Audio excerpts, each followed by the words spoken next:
আমি অনেক আগে ত্যাগ করেছি। আমার ত্যাগ করার অন্যতম কারণ হচ্ছে কি সূরা তওবা পড়ার পর। আমি যখন সূরা তওবাটা পড়লাম, বিশেষ করে আয়াত নাম্বার 5, এটা পড়ার পর আমি ত্যাগ করতে বাধ্য হয়েছি। আপনারা ত্যাগ করতে বাধ্য হবেন বা সংশয় প্রকাশ করবেন, অবশ্যই করবেন।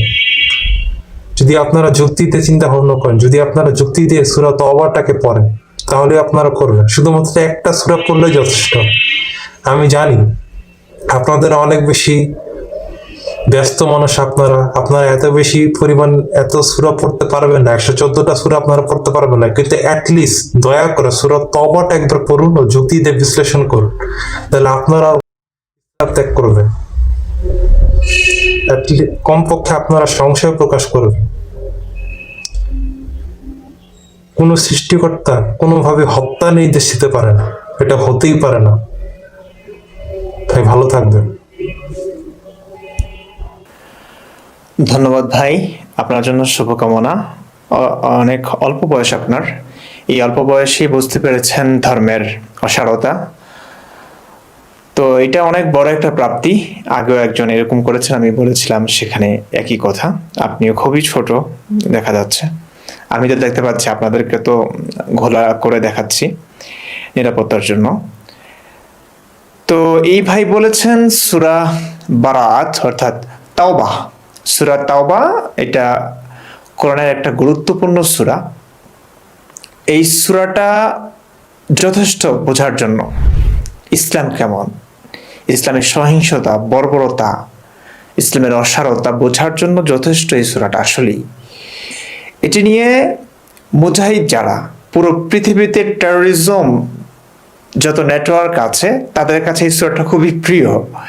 আব্দুল্লাহ কাজমি মনে হয়, ওনার একটা স্বতন্ত্র তাফসিরের সূরা তাওবা, এমন একটা তাফসির আছে শুধুমাত্র সূরা তাওবার তাফসির। এখানে জিহাদের কথা আছে, ইসলামী রাষ্ট্র প্রতিষ্ঠার কথা আছে, মুনাফিকের কথা আছে, আহলে কিতাব ইহুদি খ্রিস্টানদের সঙ্গে যুদ্ধের কথা বলা হয়েছে। উনি বিশেষ করে 5 নং আয়াতের কথা বলেছেন, ফাইদান সালাখাল আশহুরুল হুরুম ফাকুতুলুল মুশরিকিনা হাইসু ওয়াজাদতুমুহুম ওয়াখযুহুম ওয়াহসুরুহুম ওয়াকউদু লাহুম কুল্লা মারসাদ। এই আয়াতের কথা বলেছে যেখানে নিষিদ্ধ মাস অতিবাহিত হওয়ার পর মুশরিকদেরকে যেখানেই পাও হত্যা করো, অবরোধ করো, পাকড়াও করো, প্রত্যেক ঘাটিতে ওঁত পেতে বসে থাকো তাদেরকে মারবার জন্য, এমন কথা বলা হয়েছে। তো উনি বলেছেন ওনার আত্মোপলব্ধি হয়েছে যে সৃষ্টিকর্তা কোনো মানুষকে, সেই মানুষটা অন্য কোনো ধর্মেরই হোক না কেন, তাকে খুন করবার, হত্যা করবার নির্দেশ দিতে পারেন না। ব্যাস এটুকুই তো। এই যে কমন সেন্স থাকলে আসলে বোঝা যায়। যদিও অনেক তেনা পেঁচানো হয়, এটা নিয়ে আমার বিস্তারিত ভিডিও আছে। ভারতের অসীম সরকার যখন কোরআন এই আয়াতকে কেন্দ্র করে একটা কথা বলেছিলেন, মন্তব্য করেছিলেন, এই কোরআনের উপর তিনি প্রস্তাব করতে পারেন, এই কোরআনের উপর তিনি এই কোরআনকে আগুন দিতে পারেন, এমন কথা হয়তো বলেছিলেন তিনি। তো সেটা নিয়ে অনেক অনেক কিছু হয়েছে, আমি সেটার একটা জবাব দিয়েছিলাম। আসলে এই কোরআন মানুষ হত্যার কথা বলে কিনা, মুশরিকদেরকে যেখানেই পাও হত্যার বিধান কেন দিয়েছে, কোন প্রেক্ষাপটে দিয়েছে, তো সেটা নিয়ে বিস্তারিত ভিডিও বানিয়েছি, এই ভিডিওটি দেখে নিতে পারেন। অসীম সরকার কি সত্যি বলেছেন কিনা নাকি মিথ্যা বলেছেন। তো উনি 5 নম্বর আয়াতের কথা বলেছেন, পুরো সূরা তাওবার কথা বলেছেন। আপনারাও পড়তে পারেন পুরো সূরা তাওবার তাফসির সহ পড়লে আপনি বুঝবেন। কারণ কোরআনের আয়াতগুলো যথেষ্ট এলোমেলো, কোনো পৃথিবীতে কোনো চটি বইও এতটা এলোমেলো হয় না। তো এটার আগামাতা কিচ্ছু নাই, আসলে কখন কি যে বলেছে আগামাতা কিচ্ছু নাই, না সূরার ক্রম আছে, না পারার, না আয়াতের ধারাবাহিকতা, কখন কি একটু একটু, মানে নবীর প্রয়োজনে স্বার্থে যখন যা মনে হয়েছে তখন তিনি একটা বলেছেন, বাস ওইটাই লেখানো হয়েছে আল্লাহর নাম করে। তো এখানে ধারাবাহিকতা বলতে কিচ্ছু নাই, আসলে কোনো গোছানো কিচ্ছু নাই। তো এই কারণে তাফসির পড়তে হয়, কোন প্রেক্ষাপটে এই আয়াতটা নাজিল হয়েছে কিংবা নবী বলেছেন সেটা বোঝা যায়। প্রসঙ্গ ছাড়া আপনি আসলেই কিছুই বুঝবেন না। এ কারণে তাফসির পড়তে হয়, হাদিস পড়তে হয়, সবকিছুর সমন্বয়ে কোরআনটা বোঝা যায়। তো শুধু সূরা তাওবার তাফসির পড়লে যথেষ্ট এই সূরাতে আসলে কি বলা হয়েছে।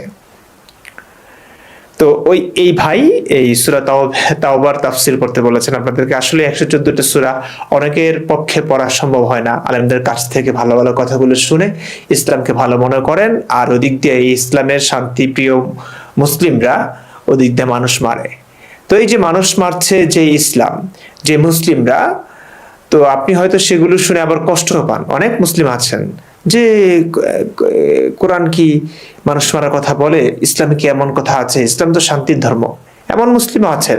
অনেক মুসলিম তো এরকমই, তারা জানেন না যে আপনার শান্তির ধর্ম ইসলামেই মানুষ মারার কথা বলা হয়েছে।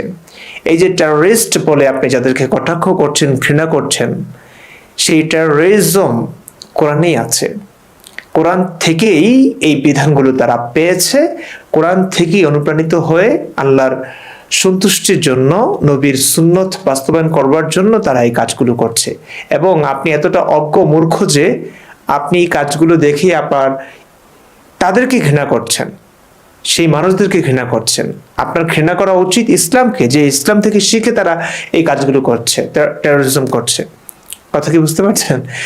তো একটু তো বোঝা উচিত আপনার। আলেমদের কথা, দেখুন আমি একজন আলেম ছিলাম, 3টা মসজিদে প্রায় 6 বছর ইমামতি করেছিলাম।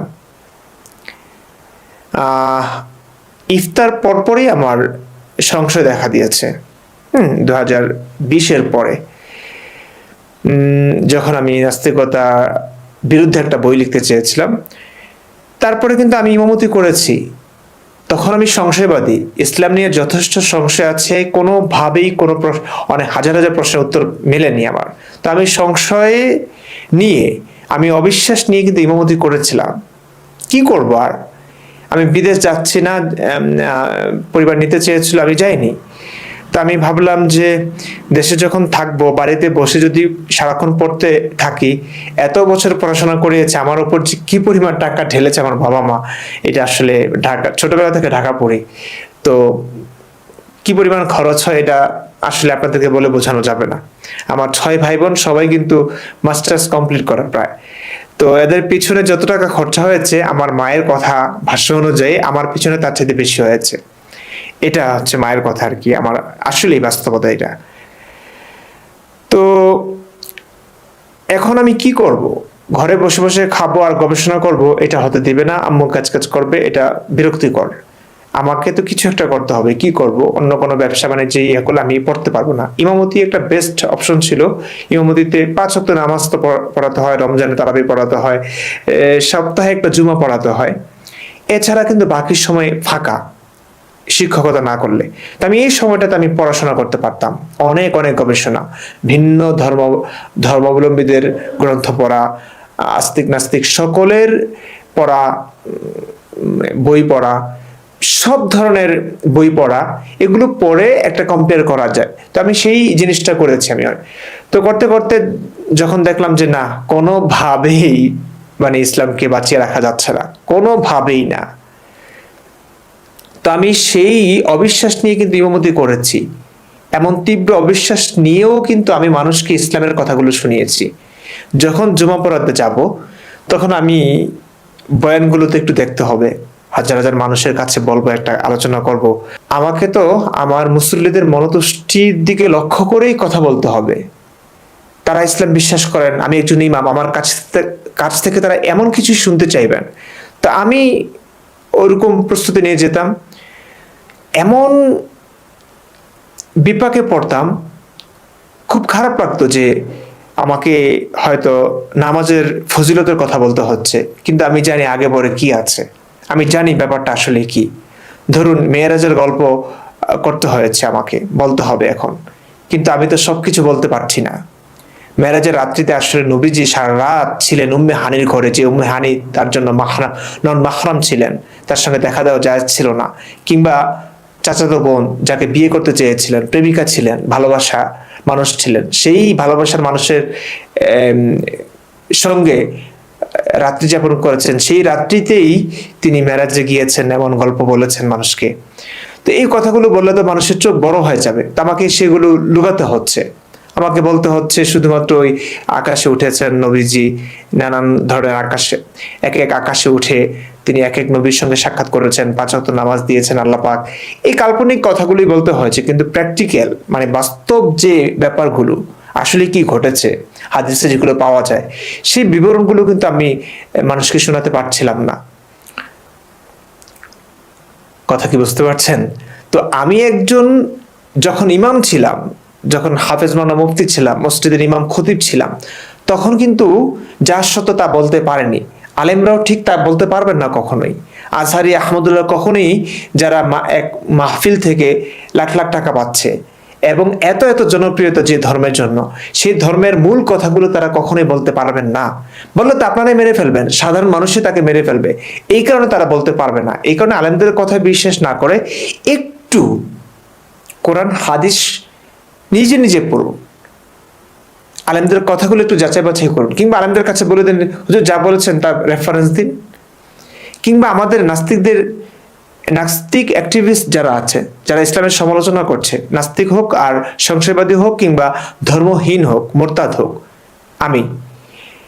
আমাদের কথাগুলো শুনে আমাদের দেখানো হাদিসগুলো একদম রেফারেন্স সহ দেখাই, তারপর যদি বিশ্বাস না হয় যাচাই বাছাই করুন, তারপরে প্রশ্ন তৈরি করুন, আলেমদের কাছে প্রশ্ন করুন আসলে কোনো উত্তর আছে কিনা, নাই, একটু ঘাটাঘাটি করুন, আমাদের কথাও শুনুন, আলেমদের কথাও শুনুন, তারপরে কম্পেয়ার করুন কার কথাগুলো যুক্তিযুক্ত। তো শুধুমাত্র আলেমদের কথা শুনে কখনোই ইসলাম সম্পর্কে সত্য জানতে পারবেন না। আপনি অন্ধকারের মধ্যে ডুবে থাকবেন, আর এই অন্ধকার আপনার জীবন থেকে অনেক কিছু কেড়ে নেবে। দেখুন ভাই, পৃথিবীর সূচনা লগ্ন থেকে এই পর্যন্ত কোনো মানুষই মরবার পর ফিরে এসে বলেনি যে তার সঙ্গে কি হয়েছে, কবরের আযাব আছে কিনা, জান্নাত জাহান্নাম আছে কিনা। এগুলো শুধু কাল্পনিক কথাবার্তা, কোনো চাক্ষুষ প্রমাণ নেই। এবং চাক্ষুষ প্রমাণ যখন নেই, তখন আপনার কিভাবে বিশ্বাস করবেন, কি এই বিশ্বাসের পিছনে যৌক্তিকতা কি, সেটা কিন্তু আপনার মেধা খাটিয়ে যুক্তি বুদ্ধির আলোকে ভাবতে হবে।